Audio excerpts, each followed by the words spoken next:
जय हिंद दोस्तों, मैं राजेश कुमार आप सभी लोगों को आपका अपना प्यारा सा YouTube channel science academy 6 to 12th class पर बहुत बहुत स्वागत करता हूं। चलिए फ्रेंड्स, आज हम लोग बहुत ही मोस्ट इम्पोर्टेंट क्वेश्चन को यानी वीडियो को लेके आ चुके हैं।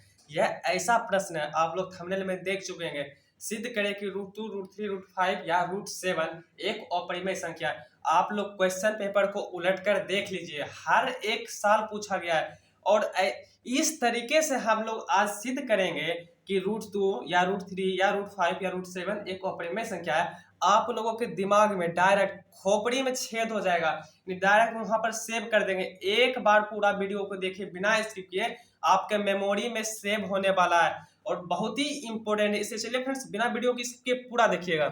चलिए देखिए, आप लोग प्रश्न देख पा रहे होंगे कि सिद्ध करें कि √2, √3 या √5 या √7। देखिए क्या होगा। टाइप 1 है ये अपरिमेय संख्या सिद्ध करने का, सिर्फ डिजिट बदला हुआ है, यानी सिर्फ डिजिट बदला हुआ है सिद्ध करें। तो चलिए किसी एक को हम लोग लेकर सिद्ध कर देते हैं और बाकी डिजिट बदलने पर आप लोग खुद कर लीजिएगा, मेरा वादा है। चलिए फिर देखिए, हम लोग √2 को लेकर चलते हैं, √2 को सिद्ध करते हैं कि अपरिमेय संख्या है। चलिए फिर देखिए कैसे करना है। हर एक बातों को कॉन्सेप्ट के साथ समझेंगे, कहाँ से क्या आ रहा है। कॉन्सेप्ट क्लियर रहेगा तो कुछ भी आ जाए डिजिट आप लोग खुद से कर लीजिएगा सॉल्व। चलिए फ्रेंड्स, जो भी दिया रहो, जो भी आपसे कह दे कि √2 को सिद्ध कीजिए तो अपरिमेय संख्या, तो आप लोग सबसे पहले विपरीत मानिएगा। क्या मानिएगा? विपरीत। अगर कह रहा है अपरिमेय संख्या सिद्ध करें तो आप लोग मान लीजिएगा कि यह परिमेय संख्या। चलिए लिखते हैं, यानी विपरीत मानना है। यदि संभव हो तो माना कि √2 एक परिमेय संख्या है। यानी कि आप लोगों को क्या करना है, सबसे पहले विपरीत मान लेना है। कह रहा है अपरिमेय सिद्ध करना तो आप लोग विपरीत मान लीजिए। यदि संभव हो तो माना कि √2 एक परिमेय संख्या है। चलिए फ्रेंड्स, आगे बढ़ते हैं, आगे के स्टेप देखते हैं। जब यह परिमेय संख्या है तो आप लोगों को पता है परिमेय संख्या को हम लोग p/q के रूप में लिख सकते हैं। इसलिए √2 बराबर p/q। और यहाँ मुख्य बात यह है, ये बात आप लोग जरूर ध्यान रखिएगा, ये जो q का मान है, जहाँ q नॉट इक्वल 0, q का मान 0 के बराबर कभी नहीं होगा। और इसके साथ ही साथ ये याद रखिएगा, क्या याद रखना है, p और q सअभाज्य संख्या है। क्या है? सअभाज्य संख्या है। अब देखिए, समझने की बात यह है कि सअभाज्य संख्या क्या होता है। क्या है? सअभाज्य संख्या है, ये मुख्य बात है। इस लाइन को आप लोग समझ जाइएगा तो सिद्ध करना आप लोगों के लिए काफी आसान है। चलिए देखिए, सअभाज्य संख्या क्या होता है, देखिए समझते हैं। सअभाज्य संख्या, मान लीजिए कोई दो संख्या ले लीजिए, जैसे कि 2 ले लेते हैं, एक 3 ले लेते हैं। इसका गुणनखंड करते हैं, क्या हो जाएगा, 2 गुना 1 हो जाएगा, और इसका भी गुणनखंड करेंगे तो 3 गुना 1 आ जाएगा। तो सअभाज्य संख्या वह होता है जिसका HCF 1 होता है। क्या होता है? HCF 1 होता है, वह सअभाज्य संख्या होता है। यानी कि इसका जो HCF आएगा, यानी कॉमन आएगा, उभयनिष्ठ आएगा, क्या आ जाएगा, 1। यानी कि हम कह सकते हैं 2 और 3 एक ऐसी संख्या है, यानी एक सअभाज्य संख्या है। यानी कि जो p/q है क्या होना चाहिए, सअभाज्य संख्या होना चाहिए। और इसका उभयनिष्ठ गुणनखंड याद रखिएगा, इसका उभयनिष्ठ गुणनखंड कितना होना चाहिए, 1 होना चाहिए। अगर यह परिमेय संख्या है तो जब p/q परिमेय संख्या है तो इसका उभयनिष्ठ गुणनखंड कितना होना चाहिए, 1 होना चाहिए। चलिए आगे बढ़ते हैं। ठीक, आप देखिए, इस करने को या इस रूट को हटाने के लिए हम दोनों साइड या दोनों तरफ वर्ग करते हैं। दोनों तरफ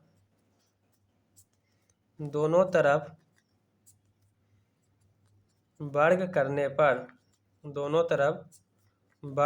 पर देखिए, √2 का वर्ग करेंगे तो क्या आ जाएगा, यानी √2 का स्क्वायर, जबकि p/q का स्क्वायर क्या हो जाएगा, या √2 का स्क्वायर करेंगे तो 2 आ जाएगा, जबकि p² बटा q स्क्वायर। चलिए अब पक्षांतर करते हैं, क्रॉस मल्टीप्लाई जब करेंगे तो क्या हो जाएगा, 2q स्क्वायर बटा बराबर p² हो जाएगा। क्या हो जाएगा, 2q स्क्वायर बराबर p स्क्वायर। देखिए यहाँ फ्रेंड्स, बहुत ही अच्छे ढंग से देखिएगा, जो 2q स्क्वायर है, 2 को जब हम उस साइड भेजेंगे तो क्या हो जाएगा हम लोगों का q² बटा पी स्क्वायर बटा 2 क्या हो जाएगा, पी स्क्वायर बटा 2। सपोज डेट आप लोग माइंड में सेट कीजिए, माइंड में इमेजिन कीजिए, मानिए क्या पी के जगह पे मान लिया जाए 2 रहता, क्या रहता 2, यानी इसका स्क्वायर क्या हो जाता 4। तो ये जो बटा में 2 है क्या इसको कट करता कि नहीं, जरूर करता कट। अगर मान लीजिए सिर्फ पी रहता, पी की जगह हम क्या माने हैं 2, सिर्फ 2 रहता और बटा में 2 रहता तो इसको कट करता कि नहीं, जरूर करता। यानी कि हम लोग कह सकते हैं ये जो 2 है पी स्क्वायर को विभाजित करता है, जबकि यही 2 पी को भी विभाजित करता है। चलिए तो एक स्टेप से बढ़ते हैं आगे की ओर और लिखते हैं 2 पी स्क्वायर को विभाजित करता है, क्या करता है, विभाजित करता है। फ्रेंड्स इसको आप लोग समीकरण 1 मान लीजिए, मान लीजिए समीकरण 1 हुआ है, 2 पी स्क्वायर को विभाजित करता है, या पी के जगह पर सिर्फ हम लोग क्या माने 2, तो 2 को भी विभाजित करेगा, क्योंकि इसको इस साइड भेजेंगे तो बटा में आ जाएगा और पी की जगह 2 रहेगा तो कट जाएगा, इसलिए 2 पी को भी विभाजित करता है, पी को भी विभाजित करता है। देखिए बच्चे यहाँ तक आप इस तरीके से आइएगा। जस्ट इसके बाद आप लोगों को क्या करना है, पुनः मानना है, अगर यहाँ रूट के अंदर 2 है तो 2, अगर रूट के अंदर 3 है तो 3, 5 है तो 5, यानी कि आप लोगों को मान लेना है, पुनः माना, क्या माना, P बराबर कुछ भी आप 2m मान सकते हैं, 2k मान सकते हैं, 2n मान सकते हैं, कुछ भी मान सकते हैं, मान लिए P बराबर 2m। चलिए समीकरण 1 में पुट करते हैं, या समीकरण 1 में पुट करेंगे, वैल्यू क्या हो जाएगा 2q स्क्वायर बराबर P के जगह पे 2m धर देंगे तो हो जाएगा 2m का स्क्वायर या 2q का स्क्वायर बराबर 4m स्क्वायर, क्या हो जाएगा 4m स्क्वायर। अब देखिए ये 2 इस 4 को 2 बार में कट कर देगा, यानी कि आ जाएगा हम लोगों का q स्क्वायर बराबर 2m स्क्वायर। चलिए आप फिर से एक बार ध्यान दीजिएगा, यहाँ ध्यान देने वाली बात यह है क्या, देखिए जो q स्क्वायर इक्वल है 2m स्क्वायर को, ये 2 जब इस साइड आएगा तो क्या हो जाएगा q स्क्वायर बटा 2 बराबर m स्क्वायर। चलिए फिर से मानिए अगर q बराबर क्या हो, अगर मान लिया जाए q बराबर 4 हो, q बराबर 4 हो, यानी 4 का स्क्वायर करेंगे और बटा 2 रहेगा तो क्या नहीं कट करेगा, यानी करेगा 16 बटा 2 आ जाएगा और 2 कट कर देगा इसको। या q बराबर 4 है और इसके बटा में जब ये वाला 2 है तो 2 इसको भी कट करेगा, यानी कि हम लोग यहाँ से लिख सकते हैं, क्या लिख सकते हैं, 2q स्क्वायर को भी विभाजित करता है, 2q को भी विभाजित करता है।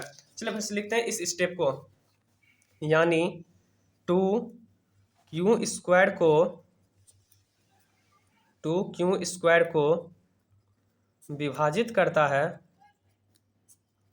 2q स्क्वायर को विभाजित करता है। फिर लिखना है 2q को भी विभाजित करता है, 2q को भी विभाजित करता है।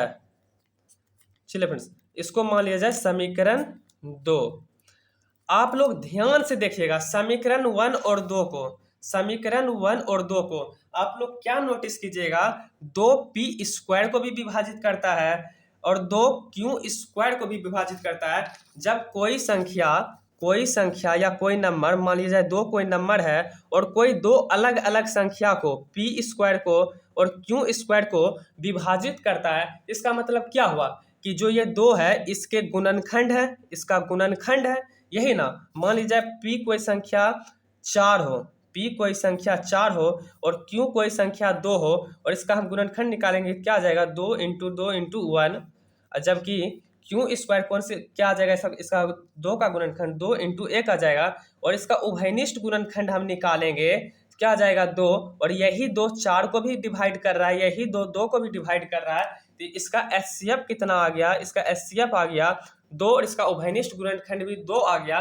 लेकिन हम लोग ने अभी जस्ट ऊपर देख चुके थे कि p/q का उभयनिष्ठ गुणनखंड या ये एक सअभाज्य संख्या और इसका HCF कितना होना चाहिए, इसका HCF होना चाहिए 1, लेकिन हम लोगों का क्या ज्ञात हो रहा है, इसका HCF 2, क्योंकि 2 अगर दोनों संख्या को p को भी q को भी विभाजित करता है तो इसका मतलब हुआ कि P और Q का गुणनखंड में 2 आता है, दोनों के गुणनखंड में 2 आता है, इसलिए इसका उभयनिष्ठ गुणनखंड 2 हो जाएगा, जो कि हमारी मान्यता का विपरीत है। इसलिए चलिए अब देखते हैं, आगे की ओर बढ़ते हैं और इसके लिखते हैं क्या होगा।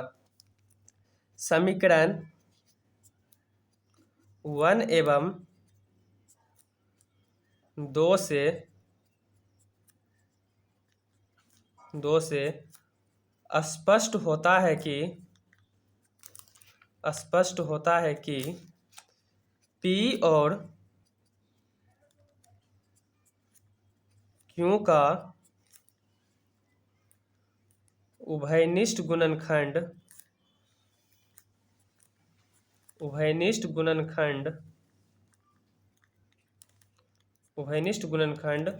2 है, जो कि हमारी मान्यता के विपरीत है, क्योंकि हम लोग जानते हैं P और Q का उभयनिष्ठ गुणनखंड 1 होना चाहिए, जो कि हमारी मान्यता का विपरीत है। इसलिए √2 को हम परिमेय संख्या के रूप में